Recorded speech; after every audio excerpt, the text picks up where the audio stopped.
लंबी चौड़ी चिट्ठी किसकी है?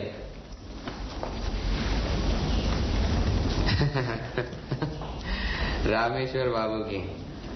हमेशा पूजा पर और नए साल पर अपने जान पहचान वालों को अभिनंदन भेजते हैं। अच्छा बताओ तो, रामेश्वर बाबू की उम्र क्या होगी? ये कोई 85-86 साल। अरे इतनी नहीं तो कम से कम 75 की तो होगी। लेकिन इस उम्र में भी उनकी याददाश्त और दिमागी संतुलन सब ठीक है। लिखाई भी इस तरह सदी हुई है जिस तरह की 20 साल पहले थी। सुनो तो जरा क्या कहते हैं। बुद्धि के सागर व्योमकेश बाबू, आप और अजीत बाबू मेरी नए साल की शुभकामनाएं ग्रहण करें। आपकी बुद्धि चंद्रमा की कला की तरह निखरती रहे, यही कामना करता हूं। अजीत बाबू की लेखनी मयूर के पंख की तरह विकसित हो। मेरा वक्त हो गया है, यमराज का समन आ गया है, जल्द ही गिरफ्तारी का वारंट निकलने वाला है। मुझे उससे कोई डर नहीं। मैं कोशिश में हूं कि यमराज के वारंट के पहले ही मैं वैकुंठ धाम के द्वार खटखटाऊं। अफसोस सिर्फ इस बात का रह जाएगा कि अगली दुर्गा पूजा में मैं आपको हमेशा की तरह पत्र द्वारा अभिनंदन नहीं जता पाऊंगा। अपने मरने से पहले मैंने अपनी जमीन जायदाद का बंदोबस्त कर लिया है। आप जरा ख्याल रखना, मेरी आखिरी इच्छा पूरी हो। है? आपकी बुद्धि और सूझबूझ पर मुझे पूरा भरोसा है। अलविदा। मेरी इस चिट्ठी को नजरअंदाज मत करना। आपको 5000 रुपए मिले कि नहीं मैं वैकुंठ से देखूंगा। पुनराय गमनाय च। ये चिट्ठी कुछ समझ में नहीं आई। मामूली साल मुबारक की चिट्ठी नहीं है। मेरी आखिरी इच्छा पूरी हो। आखिरी इच्छा? कौन सी आखिरी इच्छा? लिखा है 5000 रुपए मिले कि नहीं। अरे कौन से 5000 रुपए? रामेश्वर बाबू मजाक तो नहीं कर रहे? यहां बोल लगता है कि वाकई में सनकी हो गए। अरे वाह, अभी तो तुम उनकी तारीफ कर रहे थे कि इस उम्र में भी कितना अच्छा दिमागी संतुलन है। यही तो परेशानी है। रामेश्वर बाबू एक साथ ही समझदार और सनकी लग रहे हैं। वो तो हमेशा हंसी मजाक पसंद करते हैं। जिस तरह खुलकर हंस सकते हैं उस तरह हंसा भी सकते हैं। हाँ।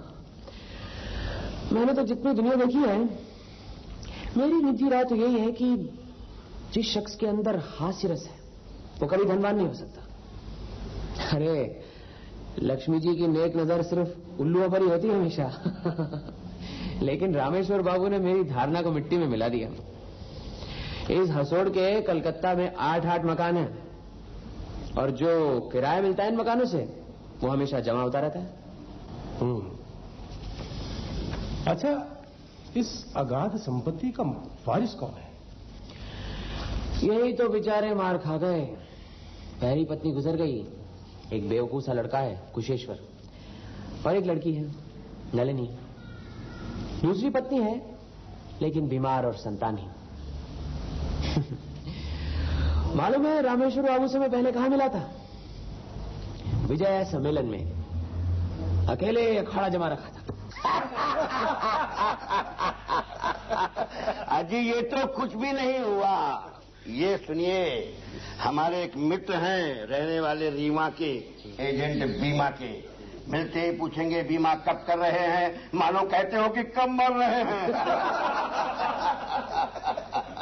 फिर आऊं, कहिए तो 2 फॉर्म लाऊं, पत्नी का अलग करवाइए, न हो तो ज्वाइंट लाइफ करवा लीजिए। एक साथ 2 रिस्क कवर कीजिए। आप मर जाए तो उन्हें फायदा, वो मर जाए तो आपको फायदा।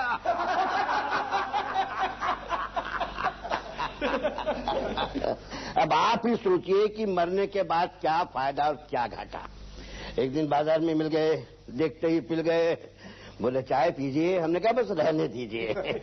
पान खाइए, हमने कहा बस आप ही पाइए। शाम को जब घर पर पहुंचे तो टेबल पर उन्हीं का पत्र रखा था। लिखा था, फार्म छोड़े जा रहा हूं, सोच समझ कर भर दीजिए, प्रीमियम के पैसे बहन जी से ले जा रहा हूं। फॉर्म के साथ प्रश्नावली नक्की थी। अरे फॉर्म क्या था, अच्छी खासी जन्म पत्री थी। प्रश्न था नाम, हमने लिख दिया बदनाम। काम बेकाम, आयु जाने राम, निवास स्थान हिंदुस्तान, आमदनी आराम हराम। कोई बीमारी है, हमने कहा है दिल की, उधारी की बिल की, होती है धड़धड़ाहट, पेट में गड़गड़ाहट, माथे में बड़बड़ाहट, पैरों में सनसनाहट, डॉक्टर कहता है टीबी है, और सबसे बड़ी बीमारी हमारी बीवी। कोई खराब आदत है, हमने कहा शराब, गांजा, अफीम, मीठा लगता है, कड़वा नीम। फिर एक आखिर में एक बहुत ही अजीब प्रश्न था, आपकी कोई सबसे अच्छी आदत? जानते हैं हमने क्या लिखा? झूठ बोलना।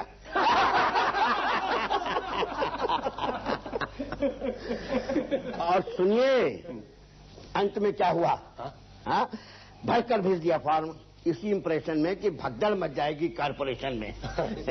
लेकिन 7 दिन बाद सदनवाद एक पत्र प्राप्त हुआ कि आपको सूचित करते हुए होता है हर्ष कि आपका केस रजिस्टर हो गया है इसी वर्ष।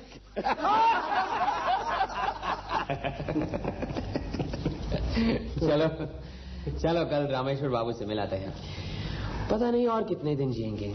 चलो, चिट्ठी पढ़कर तुम्हें नहीं लगा कि रामेश्वर बाबू सनकी हो गए?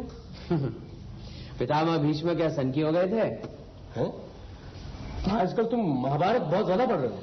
अरे महाभारत ही क्यों, रामेश्वर बाबू पितामह भीष्म से ज्यादा तो रामायण के दशरथ जैसे लग रहे हैं। ये बातें छोड़ो, तुम कहना क्या चाहते हो? भाई रामेश्वर बाबू जैसे भी हो, अगर वो 100 साल तक भी जिए ना, लेकिन कभी सनकी और भुलक्कड़ नहीं हो सकते। कौन चाहिए?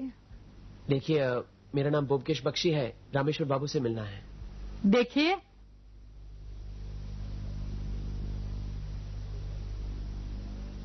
ये कौन है? ये रामेश्वर के लड़के कुशेश्वर की पत्नी लावण्य है। ओह। नाम लावण्य है, असल में साक्षात चंडी है, चंडी। फिलहाल चिंता की कोई बात नहीं है, हालत सुधर गई है।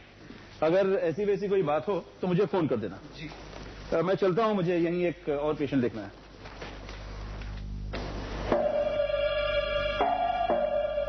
सुनिए, देखिए मेरा नाम ब्योमकेश बख्शी है, रामेश्वर बाबू के दोस्त।